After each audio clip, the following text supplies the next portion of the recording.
Jayashree Liberty Hospitals, on the occasion of 11th anniversary, free OP consultation and 20% discount in OP. Contact. నమస్తే, నేను Keshav. Welcome to Suman TV. కాశ్మీర్లో రేగిన కల్లోలం నేపథ్యంలో దేశం మొత్తం హై అలర్ట్లో ఉంది.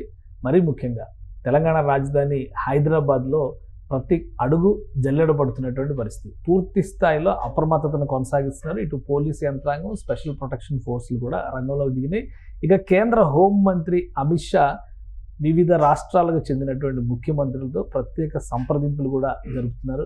So Hyderabad high alert, Telugu రాష్ట్రాల హై అలర్ట్ ఏ విధంగా ఉంది ఒకసారి విశ్లేషించే ప్రయత్నం చేద్దాం. మనతో పాటు అనలిస్ట్ చందు శ్రీనివాస్ గారు. శ్రీనివాస్ గారు నమస్కారం. నమస్కారం అండి.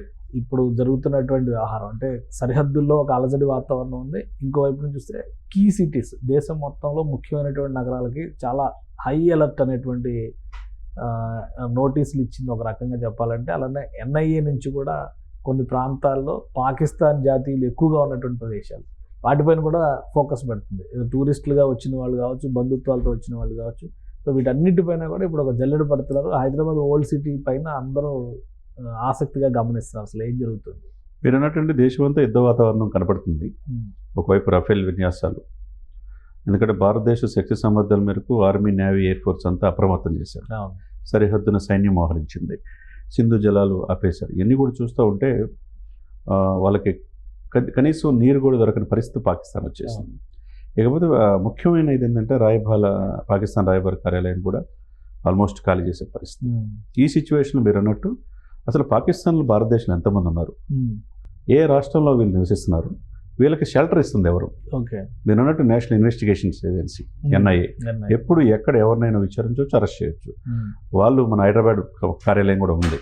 అదే సమయంలో దేశంలో ఎక్కడ ఉగ్రవాద కార్యక్రమాలు జరిగినా మూలాలు హైదరాబాద్ పాత బస్తీకే మనం చూసాం.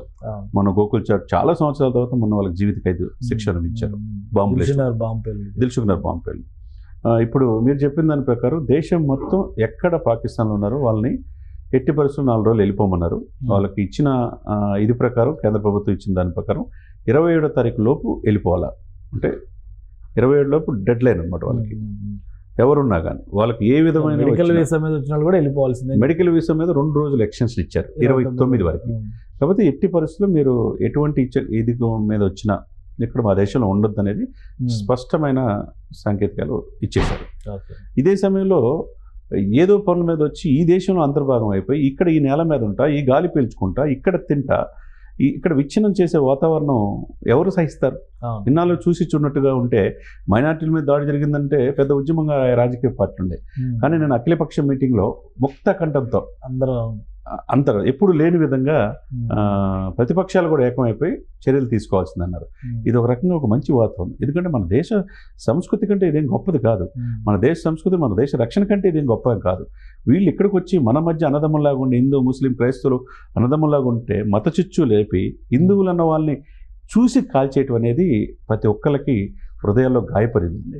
కాబట్టి మోదీ గారు కూడా ఆవేదనలో అర్థం చేసుకోవాలి. అదే సమయంలో ఈరోజు మీరు చెప్పినట్టుగా ఉదయం నుంచి అమిత్ షా గారు స్వయంగా అన్ని రాష్ట్రాల ముఖ్యమంత్రులకు కూడా మీ యొక్క రాష్ట్రంలో ఎంతమంది ఉన్నారు, ఏ ప్రాంతాల్లో వీళ్ళు అలజడికి అవకాశం ఉంది, ముస్లిమ్స్ పాయింట్ ఆఫ్ వ్యూ, బంగ్లాదేశీయులు, రోహింగ్యాల రూపంలో కొంతమంది ఉన్నారు, అది వెస్ట్ బెంగాల్లో ఎక్కువైపోయింది.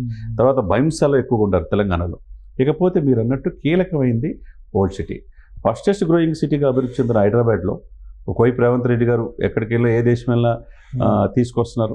12,000 కోట్లు జపాన్ పర్యటన ద్వారా ఇప్పటి వరకు 2 లక్షల కోట్లు పెట్టుబడులు తీసుకొస్తున్నారు. అందరు చూపు హైదరాబాద్ వైపు. అదే సమయంలో శాంతి భద్రతలు కాపాడాల్సిన బాధ్యత కూడా పోలీసు వ్యవస్థకి ముఖ్యమంత్రి గారికి ఉంటుంది. ముఖ్యమంత్రి రేవంత్ రెడ్డి గారు కూడా ఫోన్ చేసినట్టు తెలుస్తుంది. వాళ్ళంతా ముందు కూడా గతంలో కూడా కాటన్ సెర్చ్ కూడా నిర్వహించారు. తర్వాత ఇప్పుడు కూడా కరెంటు కూడా బిల్లు కూడా కట్టిన ప్లేస్లు ఉన్నాయి ఓల్డ్ సిటీలో. మరి దాని మాటను కొంతమంది పోలీస్ ఆఫీసులు కూడా చనిపోయారు. ఒకప్పుడు ఎంఈ భాస్కర్, ఎంఏ కృష్ణారావు గారు నగర కమిషనర్ ఉన్నప్పుడు చంద్రబాబు నాయుడు గారి హయాంలో అప్పుడు కొద్దిగా కంట్రోల్ పెట్టారు. తర్వాత పార్టీల సానుభూతి కావచ్చు, వ్యవహారం కావచ్చు, రాజకీయాల వల్ల ఈ కోహన లౌకికవాదుల ముసుగులో ఇప్పటికి కూడా ఈ అలజడి కేంద్రమైన మూలాలున్న సానుభూతి పరులు కావచ్చు, ఉగ్రవాద కార్యకలాపాలు ప్రోత్సహించే వాళ్ళు రకరకాలంతా ఓల్డ్ సిటీలు ఉన్నారనేది అసదుద్దీన్ ఓవైసీ గారు ఆల్రెడీ అఖిలపక్ష సమావేశంలో ఇండియా పక్షాన తన వాదన వినిపించారు. మళ్ళీ ఇంకో వైపు నుంచి చూస్తే ఈరోజు శుక్రవారం నమాజ్ విషయంలో కూడా అందరూ నల్ల రిబ్బన్ ధరించాలి అని చెప్పిన ఆయన స్వయంగా మక్కా మసీద్ దగ్గర పంచిపెట్టారు ఓల్డ్ సిటీలో. అవును. సో అయినా కానీ సెన్సిటివిటీ ఉంది అని అనుకోవచ్చా ఓల్డ్, ఎందుకంటే ర్యాపిడ్ యాక్షన్ ఫోర్స్ వీళ్ళందరూ కూడా అక్కడ అలర్ట్గా ఉన్నారు, హై అలర్ట్గా ఉన్నారు. స్పెషల్ సౌత్ జోన్ డీసీపీ కూడా అక్కడే అవునండి మకాం వేసి ఉన్నారు. సో ఆ రేంజ్ అలర్ట్నెస్ ఎందుకు, ఏదన్నా ఇన్ఫర్మేషన్ ఉందా, ఉంటుందండి. ఎందుకంటే సంకేతాలు ఉన్నాయా ఏంటి? డెఫినెట్గా ఎందుకంటే ఇప్పుడు వాళ్ళు స్పెషల్ వెరిఫికేషన్ డ్రైవ్ అని పెట్టారు. ఓకే. ఈ రోజు రాత్రి కల్లా కేంద్ర ప్రభుత్వ నిఘా వర్గాల సమాచారం ఏంటంటే 208 మంది పాకిస్తాన్లో ఓల్డ్ సిటీలో ఉండారనేది. ఓకే. హైదరాబాద్ ఓల్డ్ సిటీలో 208 మంది. 208 మంది. అదే కాశ్మీర్లో 180 మంది ఉన్నారని చెప్పి వాళ్ళ ఐడెంటిఫికేషన్. ఓకే. ఓకే. అంటే ఎక్కువ మంది ఎక్కడ ఉన్నారు ఇక్కడ? హైదరాబాద్ లోనే ఎక్కువ, హైదరాబాద్ కాశ్మీర్ కంటే. మరి ఆ సమయంలో కాన్సన్ట్రేషన్ చేయాల్సిన అవసరం ఉంది కదా. ఓకే. దేశవ్యాప్తంగా పోలీసు వ్యవస్థలో తెలంగాణ పోలీసులకి మంచి అవార్డులు వచ్చినాయి. అవును. ఈ సందర్భంలో వీళ్ళు ఎవరు వచ్చారు, ఎందుకు వచ్చారు, మామూలుగా వచ్చారా, లేకపోతే వ్యాపార రీత్యా వచ్చారా, లేకపోతే మెడికల్ కోసం వచ్చారా, ఏం జరుగుతుంది, దీనికి ఎవరికి షెల్టర్ ఇచ్చారనేది డెఫినెట్గా విచారించాల్సిన అవసరం ఉంది. ఓకే. మరి విచారించి ఈ 200 మందికి వాళ్ళ దేశం పంపించాల్సిన అవసరం ఉన్నది. ఎందుకంటే మన సంస్కృతిని చూసుకొని 100 కోట్ల మంది హిందువుల్ని మీరు ఎవరు అని చెప్పేసి బట్టలు కూడా ఇప్పదీసి చూసి మీకు కాల్చిపడేసే పరిస్థితిలో ఉన్నప్పుడు మరి ఎందుకు ఈ దేశంలో ఉండాల్సిన అవసరం ఉంది? వాళ్ళ దేశంలో ఉంటే మంచిది. ఇప్పుడు సింధు జిల్లాలో ఆపేయటం వల్ల మనం అక్కడ నీళ్లు వచ్చే పరిస్థితి లేదు. వాటర్ బాటిల్ 150 రూపాయలు కొనుక్కోవాల్సిన పరిస్థితి, బ్రెడ్ వచ్చేదానికి 180 రూపాయలు అంట. ఇక ఈ సిచ్యువేషన్స్ లో రొట్టె అయితే 100 రూపాయల పైనే. ఇప్పుడు తెలుస్తుంది వాళ్ళకి వాట్ ఈస్ వాట్ అనేది.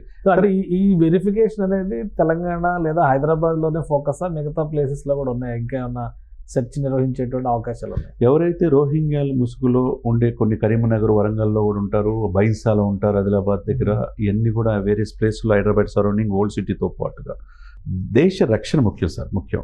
కేంద్ర హోంశాఖ పార్టీలకు అతీతంగా అన్ని రాష్ట్రాల ముఖ్యమంత్రులకు ఫోన్ చేస్తుందంటే వాళ్ళకు వచ్చిన ఇంటెలిజెన్స్ బ్యూరో ఉంటుంది. ఇంటెలిజెన్స్ బ్యూరో అంటే ఇప్పుడు రీసెర్చ్ అండ్ అనాలిసిస్ వింగ్ ఉంటుంది. తర్వాత ఈ NIA నేషనల్ ఇన్వెస్టిగేషన్ ఏజెన్సీ ఉంటాయి. ఇవన్నిటి మధ్య వాళ్ళకి రిపోర్ట్స్ వస్తుంటాయి. ఎక్కడ ఇన్ఫర్మేషన్ బట్టి కూడా క్రాస్ చెక్ చేసుకుని మీరు విచారించి త్వరితగత నిర్ణయం తీసుకుని మా ఫీడ్బ్యాక్ పంపని కేంద్ర హోంశాఖ ఆదేశాలు ఇచ్చే అవకాశం ఉంది. మరి ఆదేశాలకు అనుగుణంగా తెలంగాణ పోలీసులు కూడా కంప్లీట్గా ఓల్డ్ సిటీ కూడా జల్లెడ పట్టి ఎక్కడ ఎంతమంది ఉన్నారు, దీని ఏంటి మూలాలు అని చెప్పి ప్రభుత్వానికి చెప్పాల్సిన బాధ్యత 100% ఉంది. ఎందుకంటే ఇది దేశ రక్షణ ముఖ్యం కదా సార్, అన్నిటికంటే ఈ దేశం ముఖ్యం, తర్వాతే మనం ఏదైనా కానీ. రైట్. అంటే ఇప్పుడు ఆంధ్రప్రదేశ్లో కూడా ఇలాంటి సెర్చ్ జరిగింది ఉందండి. విజయవాడలో కూడా సెర్చ్ చేశారు, పాకిస్తాన్లో 6 ఉన్నారని ఐడెంటిఫై చేశారు. అదే సమయంలో అనుకోకుండా జరిగితే తిరుమల పవిత్రత ఎట్లా అని చెప్పేసి అక్కడ కూడా అక్టోపస్ దళాలు ఉన్నాయి.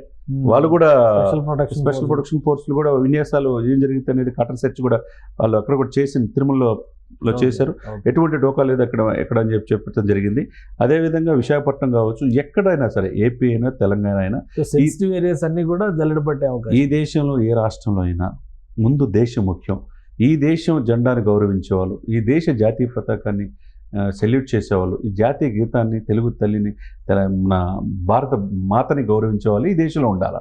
లేకపోతే ఈ దేశంలో ఎందుకు? ఈ దేశంలో ఉండి ఈ మతాల మధ్య, అన్నదమ్ముల మధ్య చుచ్చుపెట్టే వాళ్ళకి దేశంలో ఉండాల్సిన అవసరం లేదు. వాళ్ళ ఇష్టమైన దేశంలో పోతే వాళ్ళకి తెలుసు. సెంట్రల్ గవర్నమెంట్ ఎప్పటికప్పుడు ఈ ఆపరేషన్స్ అన్నింటినీ కూడా మానిటరింగ్ చేసుకోవడానికి యంత్రాంగం ఉంది, అపారమైన సైన్యం ఉంది. ఎప్పుడు లేని విధంగా మనం చూస్తే కనుక 40,000 కోట్ల రూపాయలు రక్షణకే కేటాయించింది ఈ ప్రభుత్వం, సెంట్రల్ గవర్నమెంట్. కాబట్టి రక్షణ విషయంలో, అధునాతన ఆయుధాల విషయంలో, మిసైల్స్ విషయంలో ఎటువంటి లోపం లేదు. అధునాతనమైన పోలీస్ వ్యవస్థ భారతదేశ సొంతం. ఇజ్రాయెల్ కూడా టెక్నాలజీ ఇవ్వడానికి రెడీగా ఉన్నది. అదే సమయంలో ఇస్రో సాంకేతిక పరిజ్ఞానం ఇస్తుంది. ఈ అన్నిటి మధ్య కంప్లీట్గా ఒక రకమైన ప్రజలకి ఒక ధైర్యాన్ని కేంద్ర ప్రభుత్వం ఇస్తుందంటే మనం చూడాలి. థ్యాంక్ యూ శ్రీనివాస్ గారు. ఇది దేశవ్యాప్తంగా ఒక హై అలర్ట్ నడుస్తుంది. అలానే కేంద్ర హోంశాఖ దగ్గర ఉన్నటువంటి లెక్కల ప్రకారం చూస్తే హైదరాబాద్ పాత బస్తీలో కాశ్మీర్ కంటే ఎక్కువ మంది పాకిస్తానీలు వచ్చారు. వివిధ కారణాలపైన వచ్చి ఉండొచ్చు, ఆరోగ్య సమస్యలపైన వచ్చిన వాళ్ళు కూడా ఉండొచ్చు. కానీ ఎవరు అక్కడికి ఎందుకు వచ్చారు, వారికి ఆశ్రయం ఇచ్చిన వాళ్ళు ఎవరు, ఈ అంశాలపైన డేటా సేకరించే పనిలో కేంద్ర నిఘా వర్గాలు నిమగ్నమై ఉన్నాయి. మరోవైపు నుంచి తెలంగాణ పోలీసులు కూడా పెద్ద ఎత్తున హైదరాబాద్ పాత బస్తీ మొత్తాన్ని కూడా జల్లెడబడుతున్నటువంటి పరిస్థితి. సెన్సిటివ్ ఏరియాస్ అన్ని దేశవ్యాప్తంగా, ఆంధ్రప్రదేశ్, తెలంగాణతో సహా సెన్సిటివ్ ఏరియాస్ అన్నింటిలో కూడా కాటన్ సెర్చ్లు నిర్వహించడం, లేదా అక్కడికి వచ్చినటువంటి ఇతర ప్రాంతాల వ్యక్తులకి సంబంధించినటువంటి వివరాలు ఆరా తీయడం అనేది ఒక ప్రధానమైన టాస్క్గా కేంద్ర ప్రభుత్వ హోంశాఖ అన్ని రాష్ట్రాలకి కూడా ఆదేశాలు జారీ చేసింది. సో దాదాపుగా యుద్ధ వాతావరణం దేశంలో ఉన్నట్టుగానే కనిపిస్తుంది. ఇక ప్రతి ఒక్కరూ అప్రమత్తంగా ఉండాల్సినటువంటి సందర్భం ఇది. ఎందుకంటే దేశ రక్షణ ప్రథమ కర్తవ్యం కాబట్టి ఇది special discussion. Keep watching. Suman టీవీలో మీ పర్సనల్ అండ్ బిజినెస్ ప్రమోషన్స్ కోసం కింది నెంబర్కి కాంటాక్ట్ చేయండి.